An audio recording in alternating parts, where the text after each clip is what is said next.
Good morning, everybody. Welcome to the press conference for Star Wars: The Last Jedi. We're going to bring out our cast, and they are flanked by some very special guests from The Last Jedi. Please welcome them. All right, so I'm going to bring them up one by one. We're going to begin with Rian Johnson, the writer-director of The Last Jedi. Mark Hamill, you know him as Luke Skywalker. Daisy Ridley, a.k.a. Rey. Adam Driver, Kylo Ren. Oscar Isaac, Poe Dameron. Hey guys. John Boyega, Finn. Hey. Kelly Marie Tran, the new character, Rose Tico. Laura Dern, who plays Admiral Holdo. Yeah. Donald Gleason, General Hux. Boo. Yes. Gwendolyn Christie as Captain Phasma. And Andy Serkis as himself. All righty. Welcome to the press conference, guys. Thank you all for being here, joining together in one place to talk about this movie, which you guys have seen, but they have not, but they have a lot of questions for you. So Ryan, what would you say differentiates The Last Jedi from The Force Awakens, but also The Empire Strikes Back as a second chapter in a trilogy? So yeah, it's a second movie in a trilogy, and I think we've been kind of trained to expect it'll be a little darker, and obviously it looks a little darker. And the thing is, though, for me, I loved the tone that was established of the original films, and also that J.J. captured in The Force Awakens of fun. And that's like, to me, it's a Star Wars movie. First and foremost, we were trying to make it feel like a Star Wars movie, and that means you have the intensity and you've got the opera, but it also means that it makes you come out of the theater wanting to run in your backyard, grab your spaceship toys, and make them fly around, and that's a key ingredient to it. So we're going to go to some intense places in the movie, but I hope also it's fun, it's funny. I don't know, you guys you've seen it. For some of the cast who was in The Force Awakens, how would you say this film feels differently? I just think the story's moving forward. I just feel like the JJ had a blueprint, a foundation in Force Awakens that was pretty good, and now it's about it was good, and now it's about moving forward with the story and just challenging the characters, and all the characters are under intense pressure, and so it's a time which everyone has their own specific reckoning, and it's all different. It's like a lot going on. I've only watched it once, and the first thing is that I want to watch it again because of the amount of information and Easter eggs in there as well. Yeah, I think the thing as well is that with often with the second chapter in a story of three, because the first one kind of sets the tone and the world and the new characters, it introduces them. In the second one, you don't have to spend so much time doing that. You can really just delve into the story, into what's happening, like John said, to the conflict of each of the characters. I think what Ryan's done so incredibly well is that he's challenged deeply every single character, including the droids, with like the biggest challenges they've ever faced, and that's how you're able to really get to learn about them on all sides of the spectrum, from light to dark. It's like he's found a way to get to the central point of that character and try to challenge them as best as he can. And I think it's really amazing what he's done. Daisy and Adam, do you have any thoughts on how the film feels differently? I agree with that.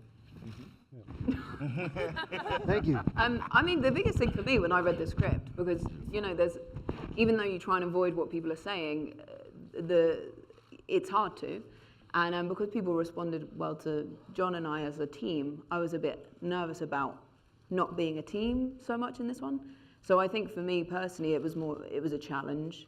The film was a challenge, and it was, I don't know what it was like for anyone else, but to be in different combinations of people.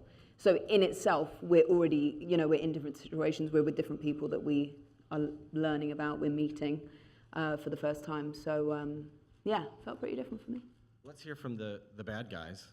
The bad kids always sit in the back at the front.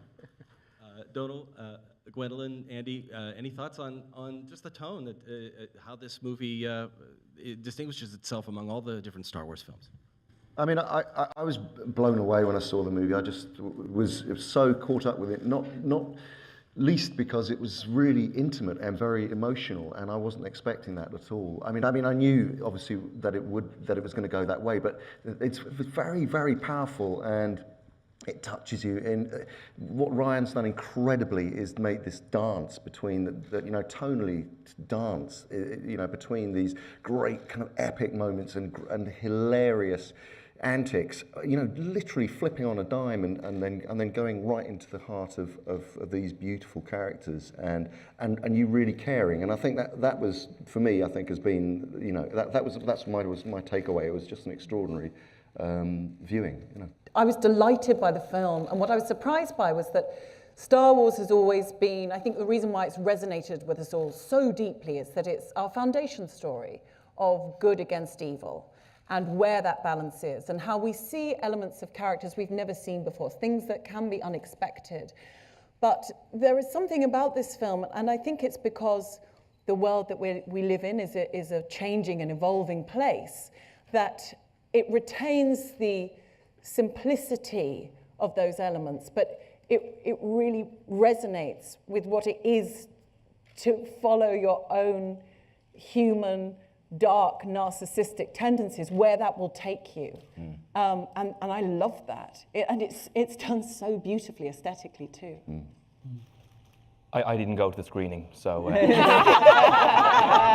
had a thing. Yeah. No, I didn't know. I had other things I'm to do. excited you're going to see it at the... Any sense of just performing in it? No, that's why I wanted to wait and see it with a huge crowd and see it the way I saw the Force Awakens, which was just with a load of people losing their minds. But then I heard these guys lost their minds, so I was kind of annoyed I didn't go. I'd like to talk to some of the newcomers to the Star Wars universe, and that includes you, Ryan. You're the boss, but you're also the new kid in a way. I'm like the new boyfriend at Thanksgiving dinner. Well, from what we don't know a whole lot about Admiral Holdo, but we know she's kind of the new boss. She's a new leader in the Resistance. Is there a little bit of you in Admiral Holdo? Oh, Very much so. I would be thrilled if there were. Laura Dern could represent any part of me in life. I would be thrilled. Yeah, Holdo. I mean, Laura. I've been wanting to. It's a dream to get to work with her, and the character that she plays and all of its glorious purple-haired wonder is. We were really able to dig in and do some really exciting, fun stuff. And Laura, I know that the moments on set where suddenly you would catch my eye and you would say, "This feels like we're making an independent film." Those were the moments that I was yeah, it kind of does, and I think that feels really good, and that kind of intimacy of the process, I think. I don't know, if Laura Dern's telling you that, then you may be on the right track, I guess. But yeah, I hear you. So. Kelly and Laura, I know you're there to do a job and be professional, but is there any part of you that geeks out a little bit when you start working on a Star Wars film? Every part. Every part. I'm trying not to cry right now because this is so weird and different. Yeah, I feel like Ryan has said this before, but it definitely feels like you have to find a way to just do the work and kind of block everything out, but then C-3PO comes up and you're like, oh, good. So you're constantly figuring out, how can I figure out how to work in this environment? And then you're like, but also this is awesome. So it's kind of a balance, right? Yeah. Yeah. And just to add to that, what Ryan spoke to, that he does so beautifully, as well as Andy was describing, the intimacy of discovering each character's conflict, which is just extraordinary given the enormity of the cast, that he gave us that in the experience of the workplace. And it was shocking. And Oscar and I always talked about just how stunned we were that we were in such a massive environment and did feel like we were, making a indie movie, and you were always encouraging us to try things and explore character and explore this duality of the light and the dark within characters. The movie speaks to so beautifully, not just that they're alternative universes, but that lies within, which seems to be the place that George Lucas first started, the mythology of that, and it's just so brilliant. And a group of us sitting together watching it for the first time was amazing because it was like we were with 3,000 people. We were screaming, standing up, crying. Donald, you hear that? You missed something.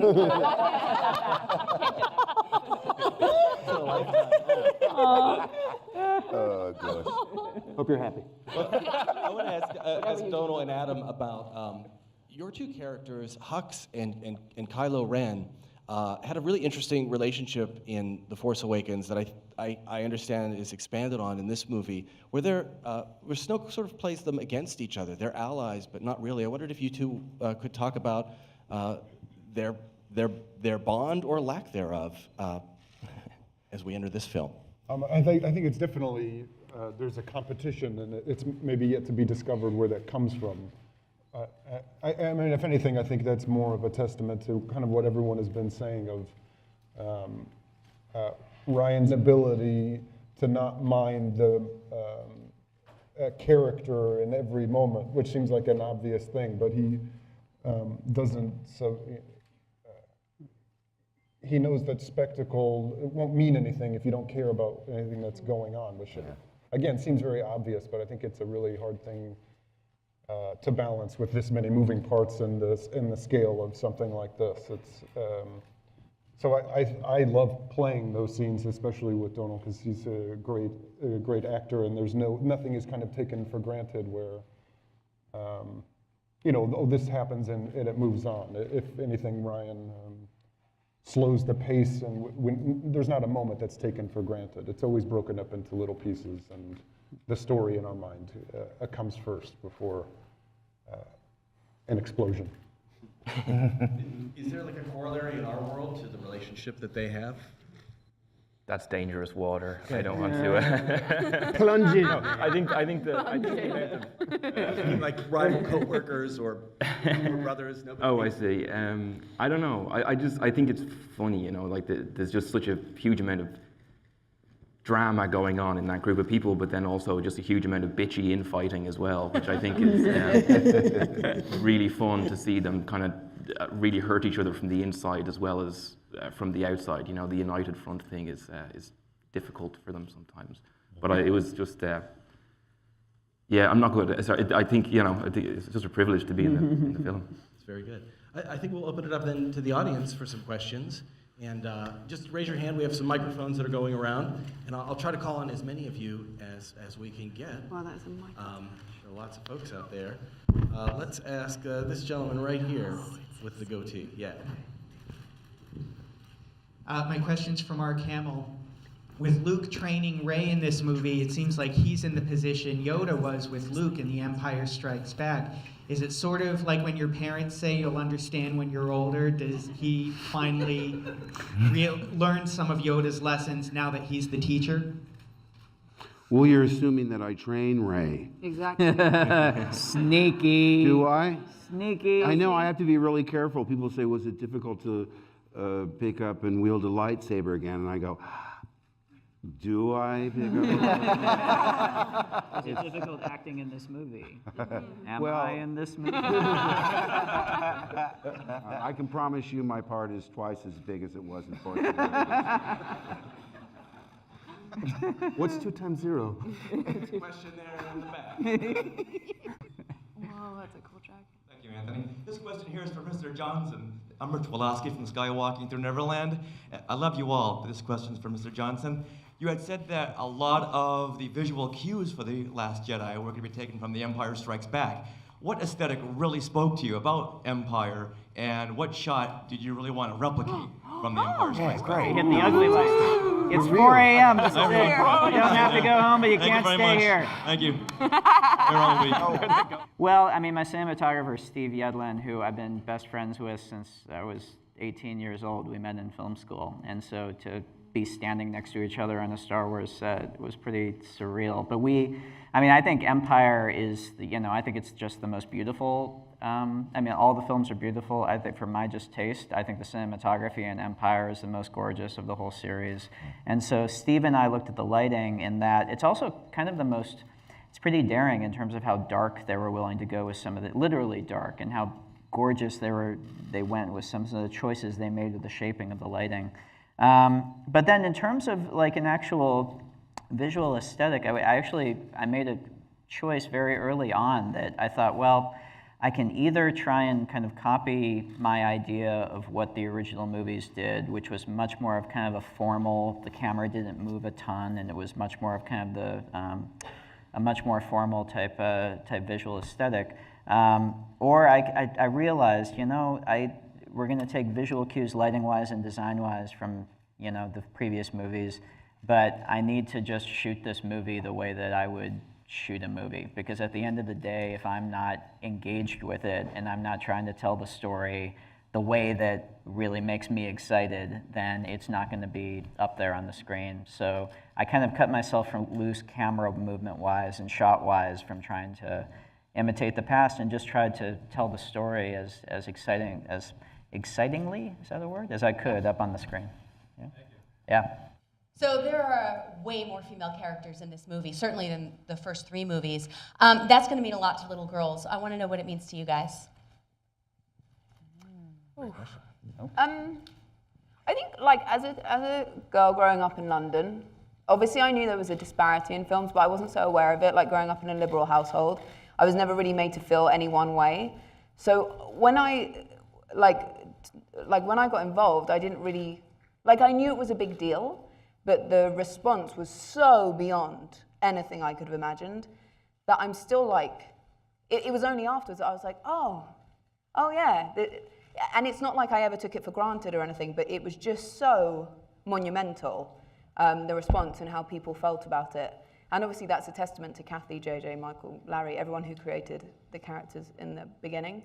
And I think what's great about everyone is it's not like she's a girl, this is a guy, this is anything. It's just great characters that happily are falling into broader categories now. So I'm thrilled.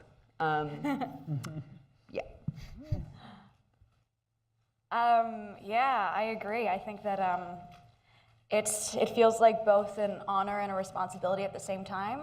I feel like from the beginning, when I initially found out I got this role, I just felt like I wanted to do the whole thing justice. And I'm so excited that, guys, the girls in this movie kick some butt. Every single one is so good. And I can't wait for everyone to see it. And I just want to pay tribute to Ryan for being one of the most brilliantly subversive filmmakers I've ever been able to bear witness to. And in the case of the look of my character, I was moved by the fact that he really wanted her strength to first lead with a very deep femininity, and to see a powerful female character also be feminine. Is something that moves away from a stereotype that's sometimes perceived in strong female characters must be like the boys. I thought that was a really interesting choice to get to witness. I was so delighted. I wasn't cast in the first Star Wars film yet when I heard about the casting. And I was utterly delighted to see that there was a more representative selection of actors that were going to be in these incredible Star Wars films, and that has continued. And you know, everything that my amazing colleagues say is absolutely right. You get to see women that are not being strong just because they're acting like men. They're doing something else, and also you're seeing a developed character, or at least a developing character, that's showing some complex character traits. And I'm just delighted about that. I'm delighted that something as legendary as Star Wars has decided to be modern and to reflect our society more as it is. Okay, yes, right here in the front. This question goes out to Daisy, Adam, John, and Oscar. Last Force Awakens, you were the new kids on the block. You had Carrie, Harrison, and Mark to set the tone and lead the way for you to step into these roles. you guys are now leading the way for a next generation of actors to come into the Star Wars world. How much did that place any kind of onus on you and any sense of responsibility in addition to that inherent to your performances? No, I don't think so. In that, the lesson that I learned from the first one from Mark, Carrie, and Harrison is the not so much telling you, and other people that I've worked with, is not telling you what your experience is going to be, because we're all different and we see the world differently. And that's kind of an obvious thing, but kind of similar to almost the question before.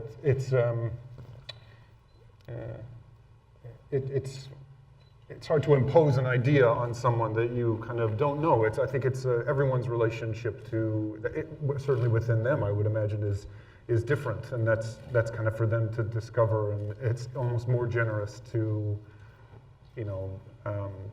give someone space to make it personal to them. I'm not really sure what that means, but more that they weren't kind of let me tell you what it's going to be like, because no one really knows. And I think that they would say, even for them coming back to the movies, to this movie after so many years, that I think maybe Mark could speak better to this, that even they have to figure out what it means to them. So I think that's they're kind of lead by example people. That's kind of what I'm avoiding saying, because it's so cliched, but it's more powerful, I guess, when you see it in action. So I think that none of us took it upon ourselves to tell people how it was going to be for them, because we're not them. I don't know that affected our performances in any way. I think everyone was just as equally terrified to figure out what we were doing, and make sure we were looking at space and.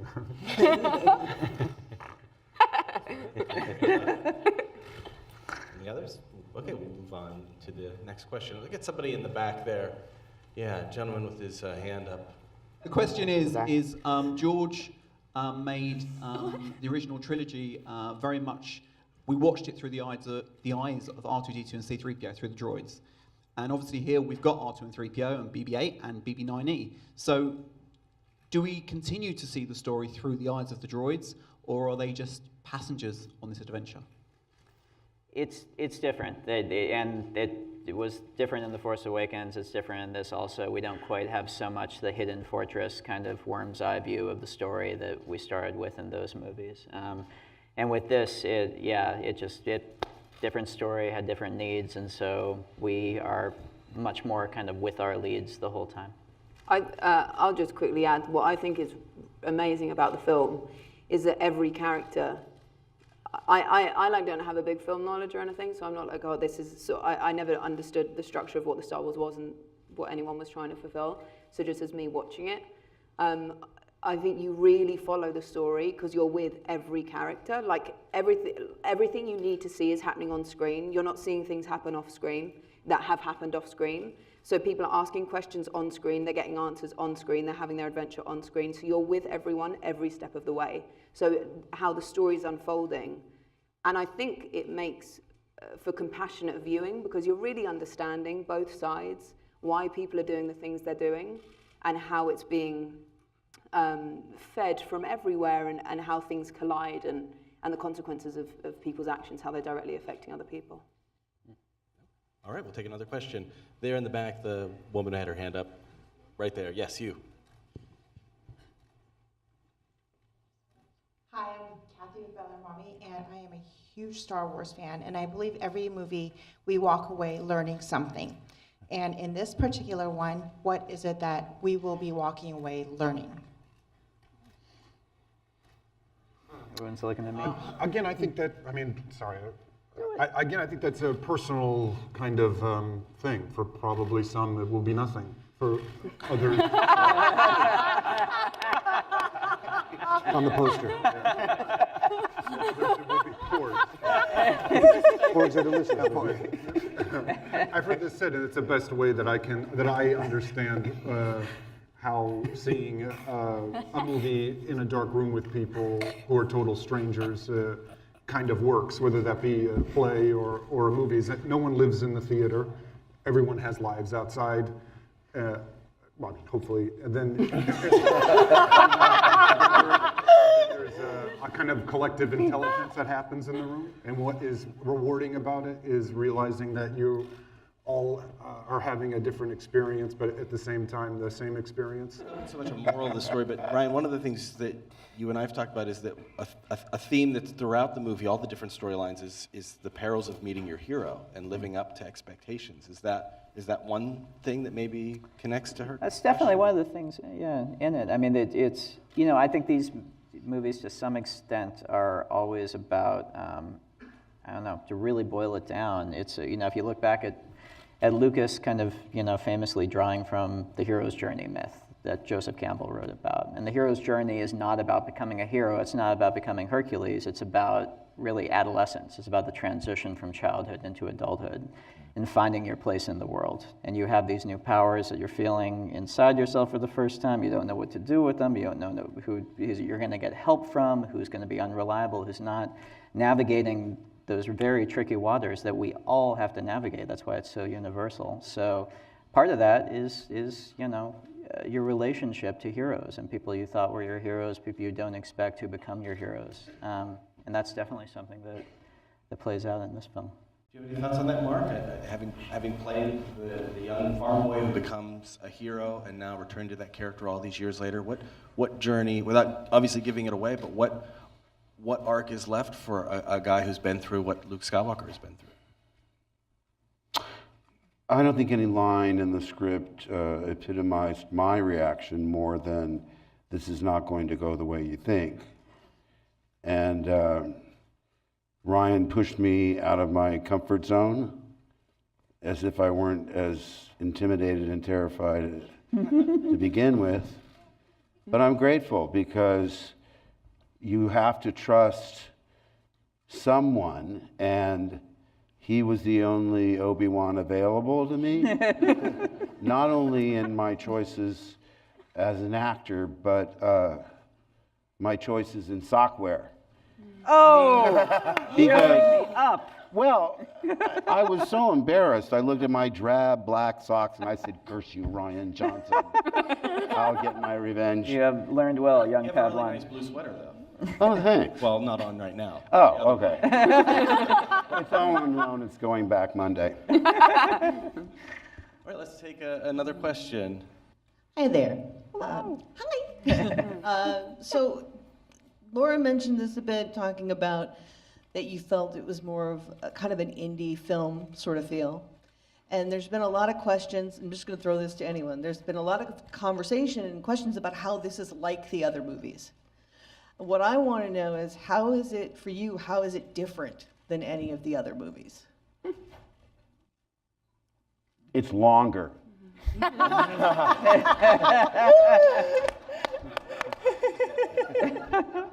Not much longer, not much longer. I'm not asking for spoilers or anything, but just how did it feel different? As an actor, I would much more easily draw comparison of similarity, because I mean, I'm sort of just speaking for me that I was like real new to this all, and it was first film and all that sort of stuff. And I've done smaller films now this year, and I'm like, genuinely, it feels the same. Like, the sets tend to be smaller. We're shot in Prague instead of London. But, like, it's a small, not a small feeling, but it's like that family thing. So going into something could have been really scary, and being surrounded by people that make you feel really comfortable, for me, is like the only thing you can ask for, because you can only do what you can do. But if you're in a really safe environment, then you're able to do more. And coming back, like, it really felt... It was different, obviously, in ways, because the story is different. The characters are being challenged in different ways, but the crew was similar. Ryan, I think it says a lot about Ryan and our first Jamie, actually. Like, how a set is run is so incredibly important. And what JJ and Tommy did first time round, Ryan and Jamie did this time, it's just a really happy set that everyone feels, I think, heard and respected. And so just like in an acting sense, taking everything away, I think the same feeling was captured of love and of everyone trying to work together to make this thing that hopefully other people will love. So I think, to me, like in a more emotional way, I think it did feel more similar than different. Fantastic, thank you. Hi, I'm Juan Fernandez from Nuevo Dia, Puerto Rico. I wanted to ask the director, to see you at the celebration and all the things that you participated, to see that you're a fan. So I wanted to know at what moment as a filmmaker, whether it was in the screenwriting process or shooting something, did you feel a transition from fan or felt ownership as a filmmaker of the Star Wars movie that you were making? Oh, I keep waiting for that moment to happen. Even standing up here, I see the big Star Wars behind me, and I'm like, oh, do I belong under this? Yeah, it feels very, there's no like eureka moment where it's like, now I'm doing it. You're always riding that line between feeling like you're a fan who snuck in the back gate and is getting away with something, which I think is probably a good thing. I'm actually curious, I'd be curious to hear John, just because you're the biggest fan I know in the world. I'm still trying to get over it, I can't lie. Because I think what we forget is that when we filmed Force Awakens, it was about 2 years between then, before we started on Last Jedi, and we went off, obviously, to do other stuff. And then when you come back, it just feels like you're back in school, you know? And it's fun. Every day was a new set. The practical effects, I think, like doubled on this movie. The sets were bigger, and it's always exciting and amazing. But as everybody has said, you still feel an intimacy when you're doing these scenes, you know, an independent with a big budget. You know what I mean? Big ass budget. A big ass budget. Anyone else want to? I love, Oscar, how you described yesterday all of us watching the roll at the top as the lights went down. Yeah. And even though all of us feel giddy that we're excited about being part of this, suddenly you're an obsessed fan regardless. Yeah. That sounds great. One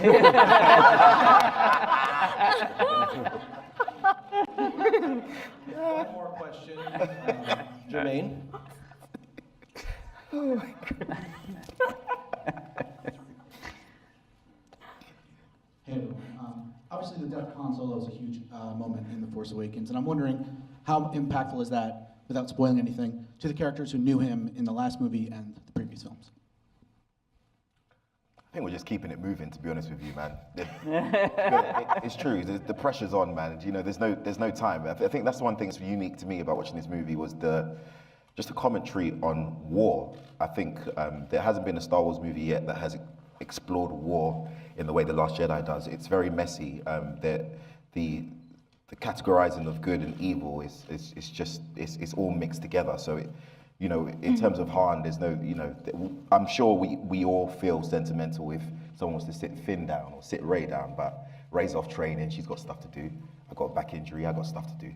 I can't think about Han at the moment. He done. So I mean, I think it's reverberating, but he's right. You know, it's a dire situation. It's critical. The resistance is on its last legs. You know, they're trying to survive. First Order's right on top of us. You know, everything is like war, where you got to just keep moving to try to survive. And so you feel, I think, the momentum of everything that happened in The Force Awakens just pushing and getting to a critical mass in this film. I will interject there, though, and I think this is the beauty of having storylines that are sort of happening in tandem and affecting each other. Because I would say that Rey, at least, is very much affected by it, and I think, like in the what did I say? What did I do? In the first, like, Rey as a character has been alone for a really long time, and she's really open to like love and friendship. So Finn and BB-8 come along, and it's like this amazing adventure. And then Han, like without trying to, she seeks something from him because there's an intimacy and there's a sort of figure of something she's never dreamed of for her that gets, you know, snatched away, and she's understanding. Everything's new to her, so she's understanding things in a different way. And luckily for me, because I was trying to get to grips with everything going on, and then Rey's trying to get to grips with everything going on. So for Rey, at least, there is some time. Everything's moving forward, but she has some time to ask questions and wonder what it is that leads people to would have led someone to do something like that, and also how that directly affects the world around her. Because and then she's worried about Finn at home, so I would say she's maybe a little more affected, at least emotionally on screen than the others. And I just want to say one thing, going back to one of the things about the question about the strong women in it, because as a guy, I'd like to say that for me, the most formative people in my life have been women, and so that has shaped my destiny so much, and so to see that reflected in the film is really, really a beautiful thing, and it is more true to real life and what's happening now, but what's always happened, which is, they're the ones, that shape you. Leading the way. Yeah. Well, speaking as the leader of the First Order, I have to say that Snoke is very unimpressed with the fact that there is such a huge female force that seems to be growing in the universe. Deeply threatening, it's deeply undermining, it's got to be stopped, it absolutely cannot go on. And this we see, without giving too much away, a little snatch of in this movie. It's no explaining. I'm going to wrap up the press conference. Going back to Jenna's great question about women in this film and female characters in Star Wars in general. For a long time when I was growing up, there was really only one character, and that was Princess Leia, now General Leia. And of course, Carrie Fisher isn't here with us today, except probably in spirit, giving everyone the finger from back there. But I wanted to ask the women in this film about the impact that Princess Leia had on generations of young girls who were watching these movies, even though there wasn't a whole lot of variety for them. I think this is a character that spoke to them, and Gwendolyn, speaking as one of the idols of the bad girls, as Captain Phasma. What role did Leia play in your life as a young Star Wars fan? Well, she was very significant because I was first shown A New Hope when I was 6, and I remember thinking, wow, that character's really different. I watched TV and film obsessively from such a young age, but it stayed with me throughout my formative years of, she's really interesting, she's really smart, she's really funny, she's courageous, she's bold, she doesn't care what people think, and she isn't prepared to be told what to do. And she doesn't look the same as a sort of homogenized presentation of a woman that we had been used to seeing. So that was really instrumental to me as someone that didn't feel like they fitted that homogenized view of what a woman was supposed to be, that there was inspiration there, that you could be an individual and celebrate yourself and be successful without giving yourself over, without necessarily making some sort of terrible, huge compromise. So it was a big inspiration for me. And to play a character as well from what we've seen in The Force Awakens, I was very excited when I was shown just the basic element of the costume. And here we were seeing a character whereby a woman her femininity was not delineated in terms of the shape of her body, in terms of her physical attractiveness, those elements, that weird, random group of elements which we're born with. It's some kind of odd lottery and then we're judged on in society. And I was just delighted to be able to have that opportunity. Any other thoughts? Beautiful. Laura, how about you? Do you have any thoughts on the impact of Carrie Fisher and Princess Leia in pop culture in general? Well, endless thoughts, and also a profound impact that she made on me as a girl. I mean, spoken so beautifully by Gwen, so I'll just speak to this present experience to say that as we always had with Carrie, not just Leia, her wisdom, and people speak about people who are brave or fearless, but beyond that, I've known, luckily, a few people that would hold those descriptions, but not that they would be without shame. And that's what moved me the most about the icon she gave us, but also what she gave us individually and personally, which is to carry who she was so directly and to be without shame and to share her story and to expect nothing less from any of us. And the privilege of watching how Ryan has so beautifully captured all of that and her grace and this amazing, beautiful, pure performance. But also, I think she found an equal irreverent subversive, and they had this dance that gives us this performance that I was just so moved by. Well, how about Daisy and Kelly? Any thoughts on the legacy of Leia and Carrie? I don't think I can really follow that, except to just say if Carrie's daughter Billy is, I think, all of those qualities. She's smart and funny and shameless and wonderful. And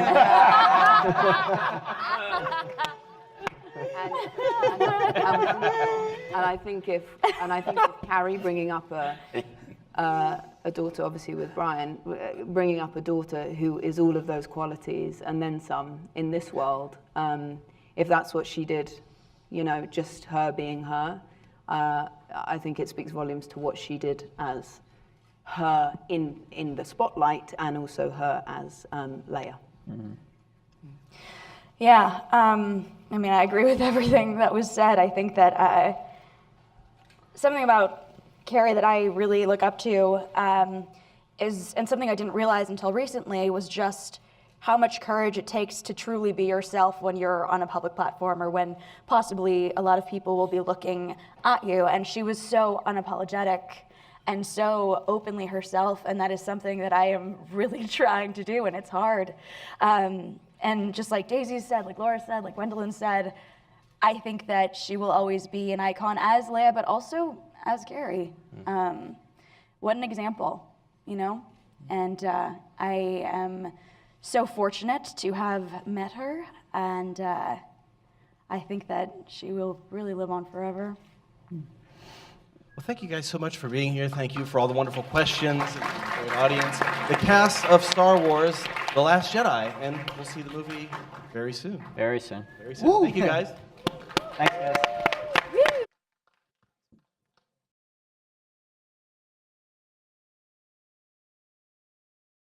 Hi, I'm Valerie. Okay, sci-fi fans, I've got some Star Wars trivia for you. Did you know that when Star Wars was originally released, less than 40 theaters agreed to book showings of the movie after its release date was moved up to before Memorial Day? Around the same time, 20th Century Fox was going to release an eagerly anticipated adaptation of a best-selling book called The Other Side of Midnight, which theaters were eager to show.